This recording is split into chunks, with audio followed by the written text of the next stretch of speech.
तो आज हम डिस्कस करेंगे magnetic field on the axis of A current carrying circular coil, यानी कोई सर्कुलर कॉइल है, उसमें से करंट फ्लो करता है और उसकी एक्सिस के ऊपर कोई पॉइंट है, उस पॉइंट पर हमें मैग्नेटिक फील्ड की वैल्यू निकालनी है। तो कैसे निकालेंगे देखते हैं। तो मान लो हमारे पास एक सर्कुलर कॉइल है इस टाइप से, जिसका सेंटर है O और इसका जो रेडियस मान लेते हैं वो है A। इसका रेडियस है A, ठीक है भाई। यहां पर ये एक एक्सिस है, इस एक्सिस के ऊपर हमें कोई भी पॉइंट गिवन होगा, उस पॉइंट पर हमें मैग्नेटिक फील्ड की वैल्यू निकालनी है। तो कैसे निकालते हैं, तो मान लेते हैं यहाँ पर एक स्मॉल एलिमेंट है dl, स्मॉल एलिमेंट dl, और इस पॉइंट का नाम रख लेते हैं C, ठीक है भाई। इस dl एलिमेंट से r डिस्टेंस पर एक पॉइंट है P, यहाँ पर एक पॉइंट P है एट ए डिस्टेंस r, ठीक है भाई। r डिस्टेंस पर P पॉइंट है, इस पे हम मैग्नेटिक फील्ड की वैल्यू निकालेंगे, इस P पॉइंट पर निकालेंगे, ठीक है भाई। ये डिस्टेंस मान लेते हैं x, O से P की जो डिस्टेंस है वो कितनी है x। r की वैल्यू अगर निकाले तो r इज इक्वल टू क्या आ जाएगा, x square plus a square under the root, ये x की वैल्यू है, r की वैल्यू आ जाएगी। अब according to Biot Savart law, small element के कारण इस P पॉइंट पर जो मैग्नेटिक फील्ड की वैल्यू है वो क्या होगी, इसमें से करंट फ्लो करता है I। तो यहां पर लिखेंगे according to Biot Savart law, according to Biot Savart law,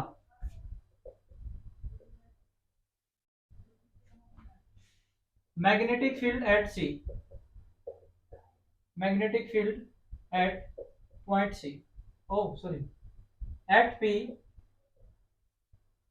due to dl at C, जो C पॉइंट पर dl एलिमेंट है उसके कारण P पॉइंट पर मैग्नेटिक फील्ड की वैल्यू क्या होगी भाई, dB is equal to mu naught upon 4 pi I dl sine theta divide by r square. Equation number first, equation नहीं मानते भी।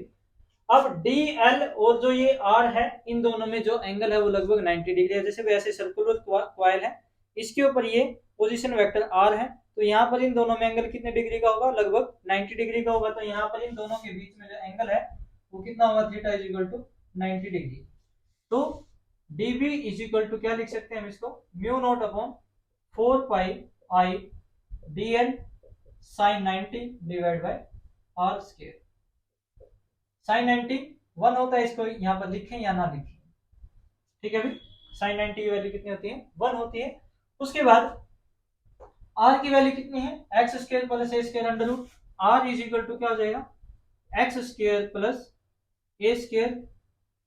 r स्क्वायर की वैल्यू निकालेंगे तो इसका स्क्वायर करेंगे, x square plus a square, तो ये वैल्यू पुट करेंगे तो dB इज इक्वल टू क्या आ जाएगा, mu naught upon 4 pi I dl by x square plus a square. Equation number 2, ठीक है भाई।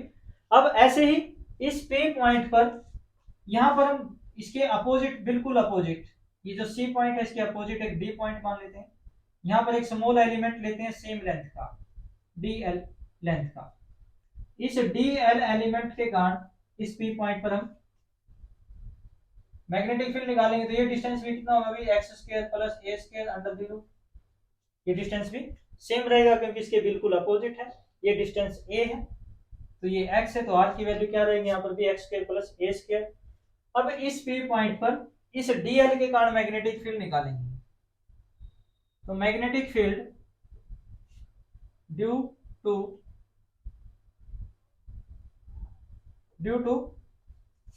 dl एलिमेंट एट D, जो D पॉइंट पर dl एलिमेंट है उसके कारण मैग्नेटिक फील्ड क्या होगा, इसका मान लेते हैं dB डैश। तो dB dash is equal to mu naught upon 4 pi I dl sine 90 होगा, यहाँ पर भी ये जो एंगल बनेगा वो 90 डिग्री का, divide by x square plus a square. Equation number 3। अब साइन 90 की वैल्यू यहाँ पर रखो या ना रखो, ठीक है भी, सेम बात है। अब इक्वेशन 2 और 3 क्या कहती है, दोनों वैल्यू सेम है, यानी dB और dB डैश की वैल्यू क्या है, सेम है। दोनों वैल्यू क्या है, इक्वल है। अब उसके बाद बात आती है यहाँ पर जो db और db डैश की वैल्यू आई है उसकी डायरेक्शन क्या होगी। डायरेक्शन क्या होती है, राइट हैंड रूल के अकॉर्डिंग परपेंडिकुलर होती है करंट कैरिंग एलिमेंट के। तो करंट कैरिंग एलिमेंट यहाँ पर है, तो यहाँ पर अगर डायरेक्शन निकालें तो वो इस लाइन के परपेंडिकुलर होगी। इस लाइन के अगर हम परपेंडिकुलर ड्रा करेंगे लाइन, तो ये db डैश की वैल्यू, db की वैल्यू आ जाएगी 90 डिग्री पे। ऐसे यहाँ पर निकालेंगे तो यहाँ पर भी परपेंडिकुलर होगी इस लाइन के परपेंडिकुलर, ये 90 डिग्री का एंगल होना चाहिए, ये 90 डिग्री का होना चाहिए, तो ये आ जाएगा db डैश।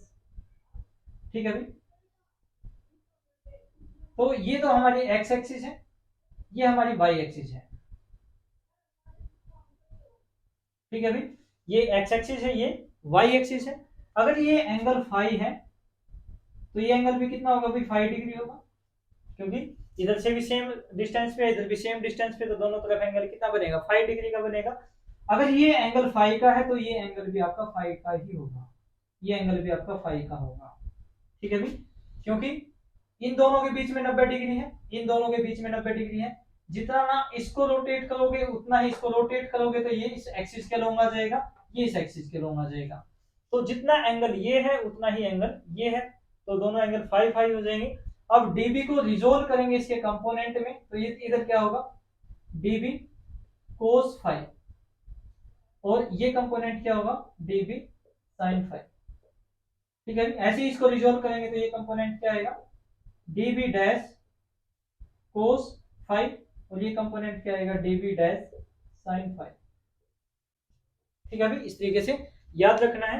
db जो है इस तरफ तो db cos 5 हो जाएगा, तो db dash cos 5, db sin 5, db dash sin 5। अब db डैश cos 5 और db डैश और db cos 5 ये दोनों वैल्यू इक्वल एंड अपोजिट हैं, तो इनका जो मैग्नेटिक फील्ड है वो आपस में क्या हो जाएगा, कैंसिल आउट हो जाएगा। तो यहाँ पर लिख भी देंगे db cos 5 and db dash cos 5 are equal and opposite. db cos 5 and db dash cos 5 equal and opposite, so their total magnetic field is cancel out। दोनों का मैग्नेटिक फील्ड क्या है, वो कैंसिल आउट हो जाएगा।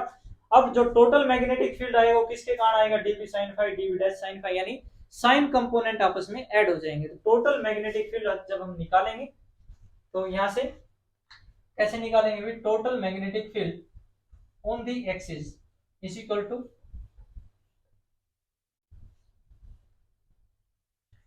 Total जो magnetic field है,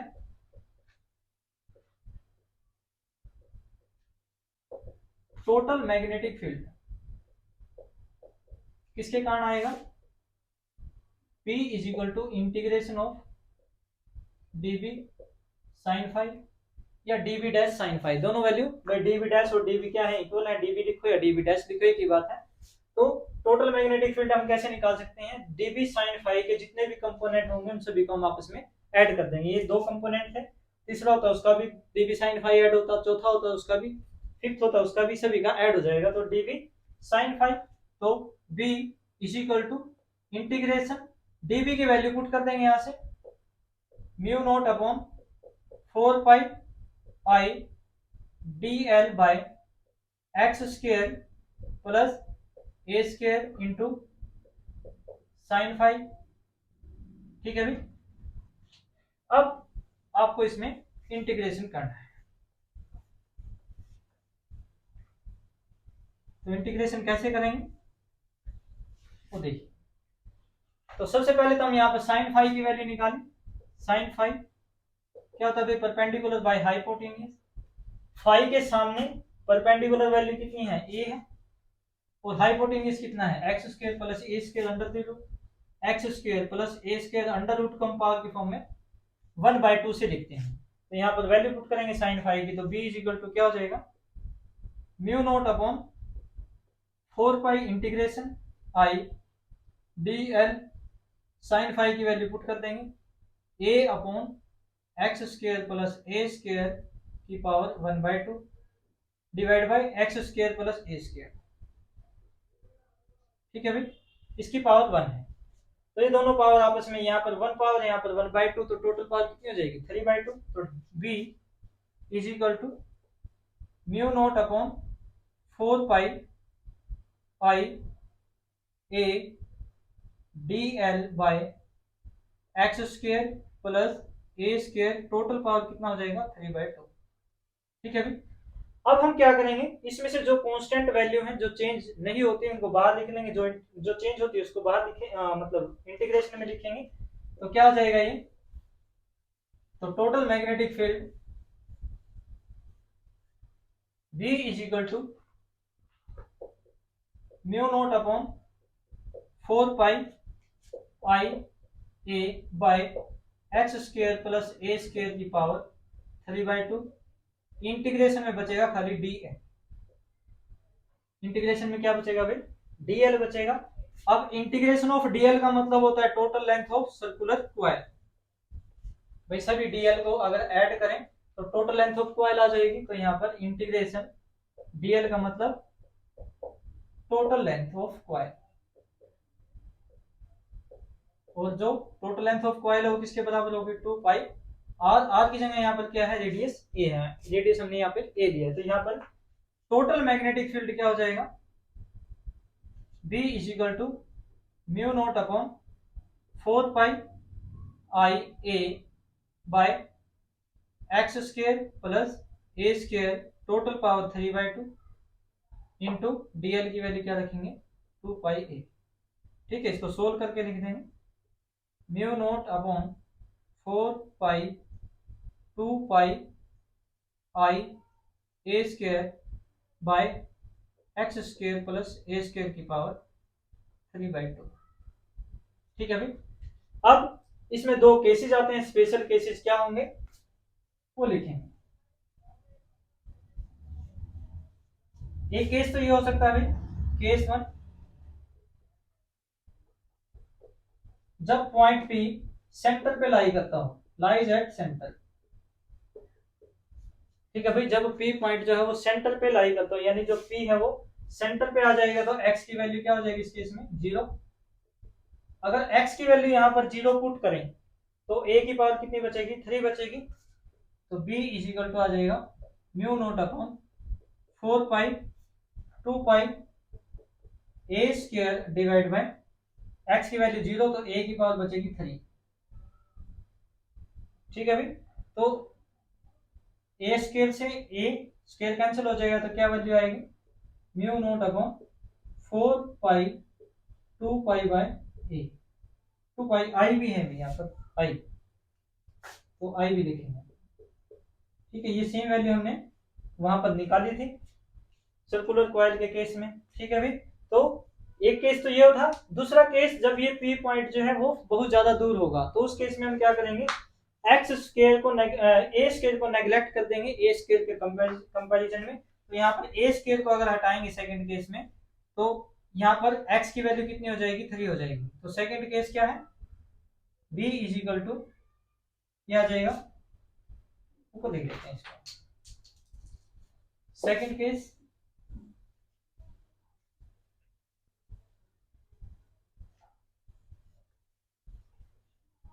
case second, P lies at far distance।